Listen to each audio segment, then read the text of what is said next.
की प्रश्नावली 1.3 के बारे में बताएंगे। तो प्रश्नावली 1.3 का पहला सवाल है, सिद्ध कीजिए कि √5 एक अपरिमेय संख्या है। तो अपरिमेय संख्या है, इसको सिद्ध करने से पहले हम जान लें कि परिमेय संख्या क्या होती है। तो शॉर्ट में समझ लीजिए कि परिमेय संख्या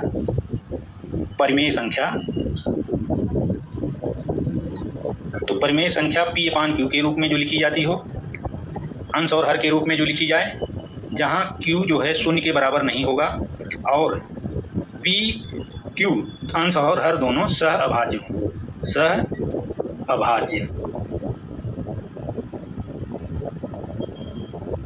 अंश और हर दोनों सहअभाज्य होने चाहिए, तो तभी वो परिमेय संख्या होगी। तो परिमेय संख्या ऐसी संख्याएं जो अंश और हर के रूप में हो, हर उसका शून्य के बराबर नहीं हो, अंश और हर सहअभाज्य हो।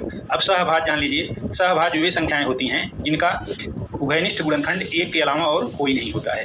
यदि किसी संख्या का उभयनिष्ठ अंश और हर का उभयनिष्ठ गुणनखंड एक के अलावा हो जाता है तो वह परिमेय संख्या नहीं होती है। सहअभाज्य वे संख्याएं जिनका उभयनिष्ठ गुणनखंड एक होता है। तो अब हम जब इतना जान लेंगे तो आगे हम सिद्ध करेंगे कि माना कर्णिम 5 एक परिमेय संख्या है।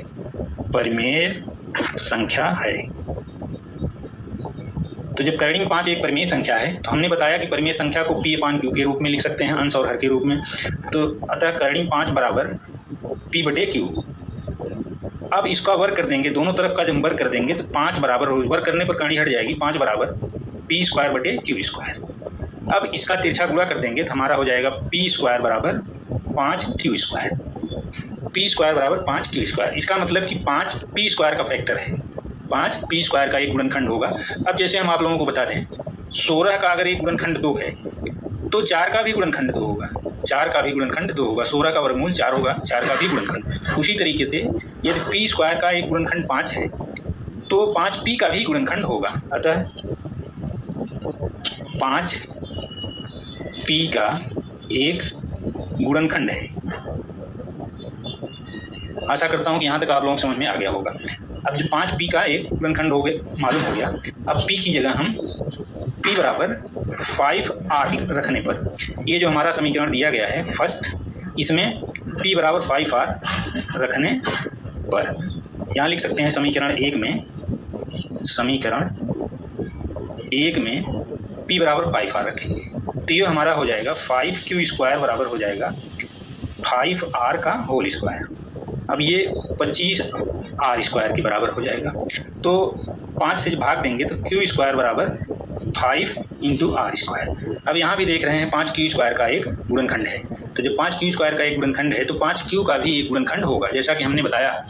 तो यहाँ लिखेंगे अतः 5Q का एक गुणनखंड है। तो अब यहाँ पर देख रहे हैं 5P का भी एक गुणनखंड है, 5Q का भी एक गुणनखंड है। तो इसका मतलब कि 5P और Q दोनों का एक गुणनखंड हो। अतः इसलिए 5P और Q दोनों का गुणनखंड है। तो अब यहाँ पर हो गया 5P और Q दोनों की जो हम माने हैं कि √5 = P/Q। P/Q सहअभाज्य होना चाहिए। तो अतः P और Q सहअभाज्य संख्याएं नहीं हैं, सहअभाज्य संख्याएं नहीं हैं। क्यों नहीं है? क्योंकि इनका एक उभयनिष्ठ गुणनखंड 5 हो गया, जबकि सहअभाज्य के लिए उभयनिष्ठ गुणनखंड 1 ही होना चाहिए। तो जब 5 गुणनखंड हो गया तो इसका मतलब कि जो हम माने हैं, अतः कर्णिम 5 परिमेय संख्या नहीं है। हमारा मानना गलत है। जब हमारा मानना गलत है तो इसका मतलब कि कर्णिम 5 परिमेय संख्या नहीं है। तो इस तरीके से हम कह सकते हैं, अतः कर्णिम 5 ये परिमेय नहीं है तो वह एक अपरिमेय संख्या। अतः कर्णिम 5 एक अपरिमेय संख्या है। तो आशा करता हूँ कि ये समझ में आ गया होगा आप लोगों को। तो इसमें कुछ नहीं है, इसको ध्यान से। आइए अब हम अपना दूसरा सवाल देखते हैं। दूसरा सवाल ये है, सिद्ध कीजिए कि 3 + 2√5 एक अपरिमेय संख्या है। तो ऐसे सवालों को सिद्ध करने के लिए हमने बताया कि हम मान लेंगे कि 3 + 2√5 एक परिमेय संख्या है। तो माना 3 + 2√5 एक परिमेय संख्या है।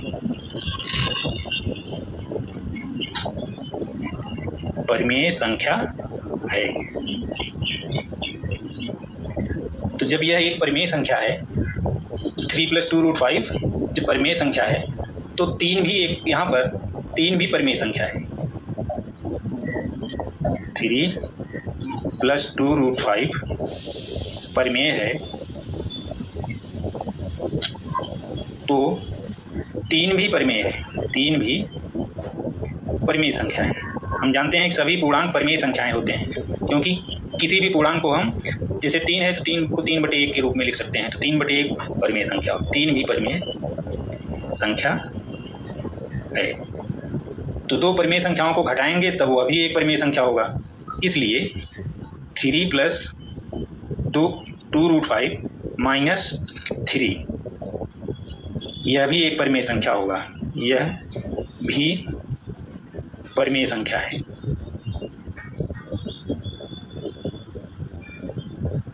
दो परिमेय संख्याओं को घटाते हैं तब भी परिमेय संख्या ही प्राप्त होती है। तो अब यहाँ पर 3 3 से कट जाएगा। दिस इम्प्लाइज 2√5 2 × 5 परिमेय है। परिमेय संख्या होगी, क्योंकि इसको इसमें से घटाए हैं तो ये 3 से 3 कट जाएगा।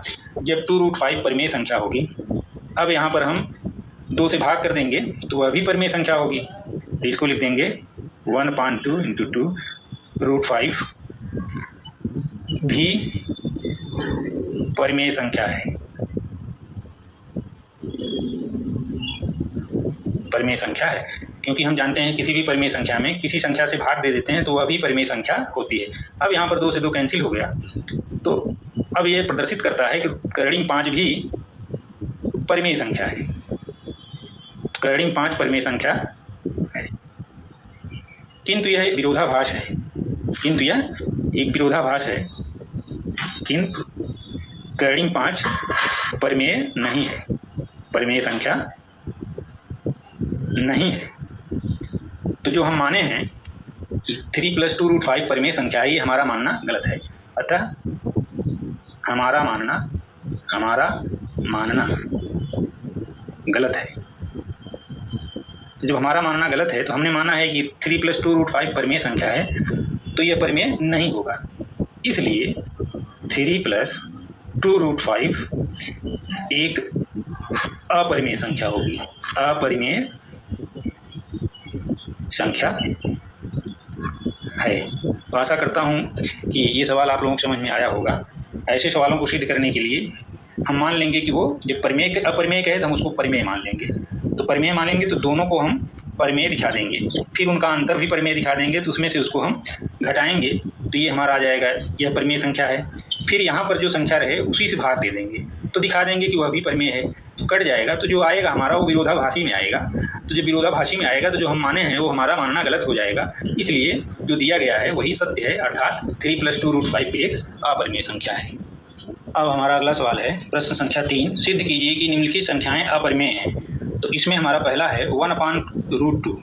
तो ऐसे सवालों को अगर दिखाना हो कि ये परिमेय है अपरिमेय है, तो मान लेंगे, माना 1/√2 एक परिमेय संख्या है। एक परिमेय संख्या है। परिमेय संख्या है। मान लिया कि 1/√2 है। अब इसका परिमेयीकरण कर देंगे। तो हम जानते हैं परिमेयीकरण करने के लिए इसका जो हर है वो करड़ी से मुक्त होना चाहिए। तो आइए इसका परिमेयीकरण करते हैं। परिमेयीकरण करने पर तो इसके अंश और हर में हम √2 से गुणा कर देंगे। तो आइए करते हैं 1/√2 × √2। ये गुणा कर रहे हैं अंश में, और हर में भी √2 से गुणा कर रहे हैं। तो परिमेयीकरण इसी तरीके से किया जाता है कि जो नीचे संख्या रहती है करड़ी में, उसी से उसके अंश और हर में गुणा कर दिया जाता है।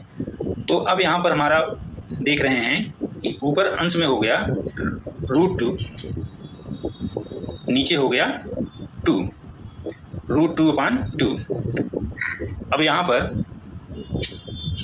पर √2/2 हो गया, क्योंकि √2 में जब √2 से गुणा करेंगे तो ये 2 हो जाएगा, करड़ी हट जाती है। तो अब ये हमारा हो गया 1/2 करड़ी 2, ये परिमेय संख्या है, परिमेय संख्या है। अब यहाँ पर हम अगर 2 से गुणा कर देंगे तो वह भी परिमेय संख्या होगी। जैसे पहले वाले सवाल में हम गुणा किया गया था तो भाग दे दिए थे, उसी तरीके से इसमें जो इसका हर है उसी से हम उसमें गुणा कर देंगे।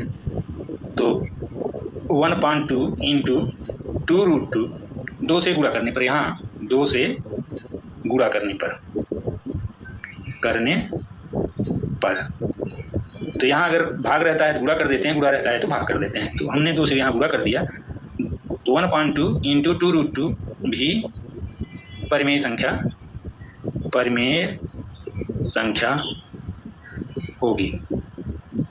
अब यहाँ पर ये हमारा 2 से 2 कैंसिल हो जाएगा, तो √2 परिमेय संख्या, ये प्रदर्शित करता है कि √2 परिमेय संख्या है, किंतु √2 परिमेय संख्या नहीं है, किंतु √2 एक अपरिमेय संख्या है, एक अपरिमेय संख्या है। तो जब यह एक अपरिमेय संख्या, इसका मतलब जो हम माने हैं वो हमारा मानना गलत है, अतः हमारा मानना गलत है, जो हम माने हैं कि 1/√2 एक परिमेय संख्या है वो गलत है। तो जब वो गलत है तो इसलिए 1/√2 एक अपरिमेय संख्या है,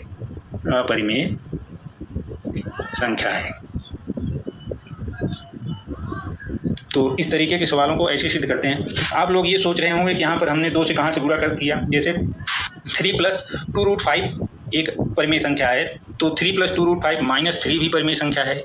उसी तरीके से जब यहाँ पर 1/2 इंटू √2 परिमेय संख्या है, तो उसमें हम 1/2 इंटू 2 से, वह भी एक परिमेय संख्या होगी। तो जितने से गुणा रहता है उतने से भाग कर देते हैं, तो वह भी परिमेय संख्या होती है।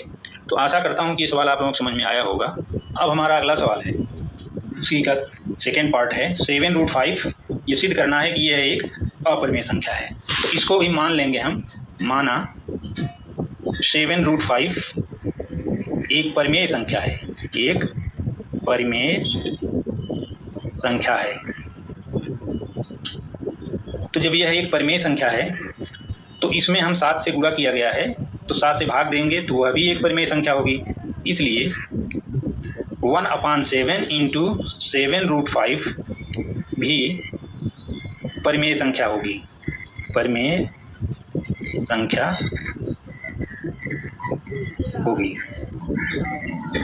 अब यहाँ पर इसको काट देंगे तो ये प्रदर्शित करेगा कि √5 एक परिमेय संख्या है,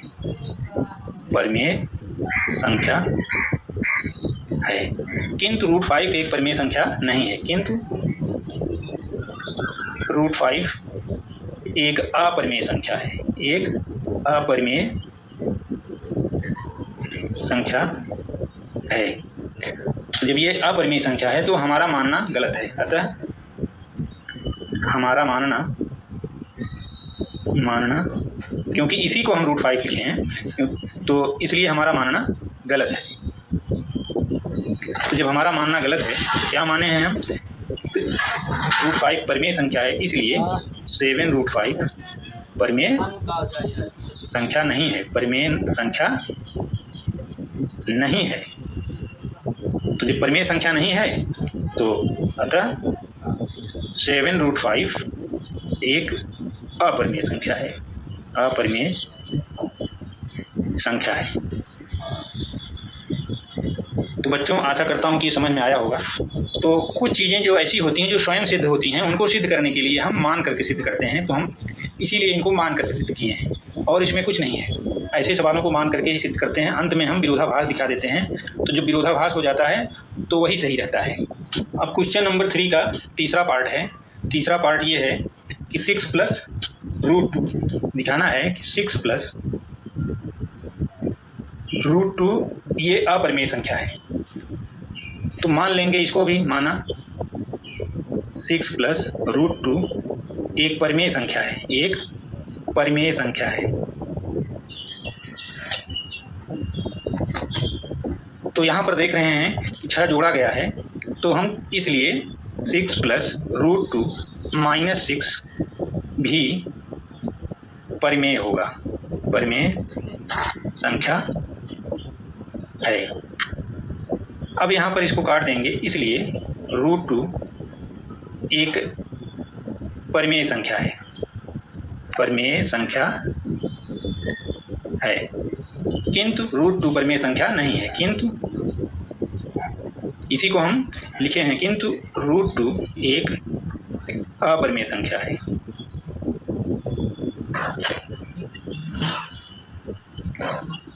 √2 अपरिमेय संख्या है, तो जब यह अपरिमेय संख्या है तो इसका मतलब कि हमारा मानना गलत है।